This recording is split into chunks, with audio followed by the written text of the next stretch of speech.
Скажи, динамичное движение, выносливость, скорость. Zied raksta dzeju, apguvis ļoti daudzus deju stilus, un tieši viņš pirms pusotra gada sastapa un apvienoja komandā arī pārējos puišus. Abus Sergejus, Āri un Artūru. Nu jau puiši kopā paspējuši sadejoties un kļuvuši par labiem draugiem. Jaunie dejotāji satiekas gandrīz katru dienu, lai kopā trenētos un sasniegtu profesionālu dejotāju līmeni. Mūsu talants ir īpaši ar to, ka šī deja ir ļoti tāda, bija ļoti populāra Latvijā pāris gadus atpakaļ, un tagad viņi ir aizmirsta, un mēs cenšamies šo deju atgriezt Latvijā, lai viņu varētu, ne katrs, bet kurš gribētu dejot. Tad, kad nedejo, jaunieši spēlē futbolu, hokeju, tenisu, interesējas par datoriem un programmēšanu, uzspēlē ģitāru, raksta dziesmu tekstus, repo un dzied. Katram savas intereses un hobiji, bet viņus visus vieno aizrautība uz deju. Šovu mēs pieteicamies tāpēc, ka gribam, lai mūs redzētu, iepazīstu kaut ko jaunu, un ar šo balvu mēs to ieterētu, lai mums būtu sava zāle, kur mēs varētu trenēties un trenēt citus. Hei, skatītāji! Latvijā vienīgie šaflu deju stila pārstāvi apvienība HDM no veseliem 4 Rīgas rajoniem. Puiši, sakiet uzreiz, kur jūs parasti trenējaties, ko? Mēs trenējamies ielas deju studijas un zāles. Labi, skaidrs, un cik ilgi jums notiek treniņu, kā tas viss notiek? Jūs sākumā apmeklējat skolu, pēc skolas viss satiekaties, un tad viss notiek? Jā, visu laiku pēc skolas mēs trenējamies, un vakarā mēs ejam mājās. Ļoti ilgi ir treniņi, kaut kur 5 vai 6 stundas. Jā, lūdzu, skatu ver jūsu HDM un skatītāji. Es gribētu pateikt to, ka viņu mērķis ir kļūt par Latvijas zelta talantu 2010, un es ļoti ceru, ka viņiem tas arī izdosies, jo puiši pašmācības ceļā ir apguvuši ko ļoti īpašu, un šis deju stils šaflu ir tikai un vienīgi nācis no Austrālijas, un nevienu Latvijā nezinu, kas šo deju stilu pieprot. Jūsu uzmanībai HDM!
Viņi ir vidusskolēni no Purciem, Pļauniekiem, Mesiema un no Rīgas centra, un viņi pārvalda tālās Austrālijas deju stilu šaflu.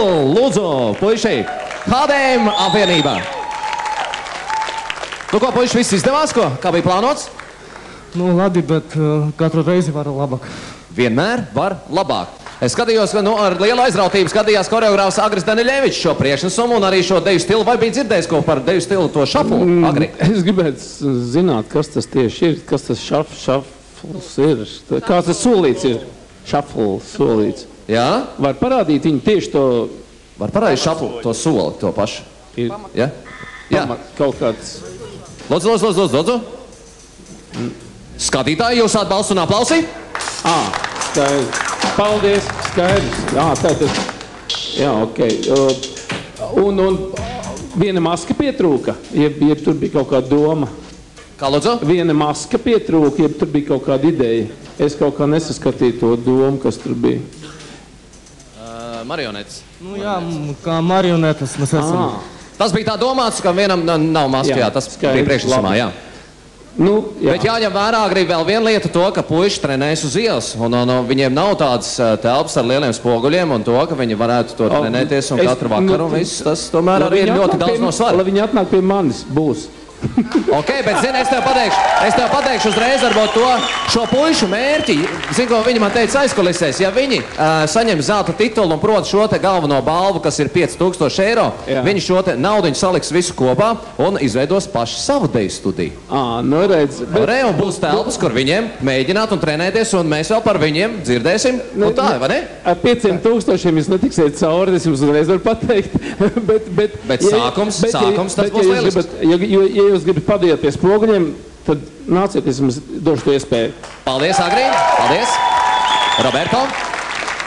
Man baigi fascinē HDM, ko nozīmē, bet labāk neuzināt varbūt.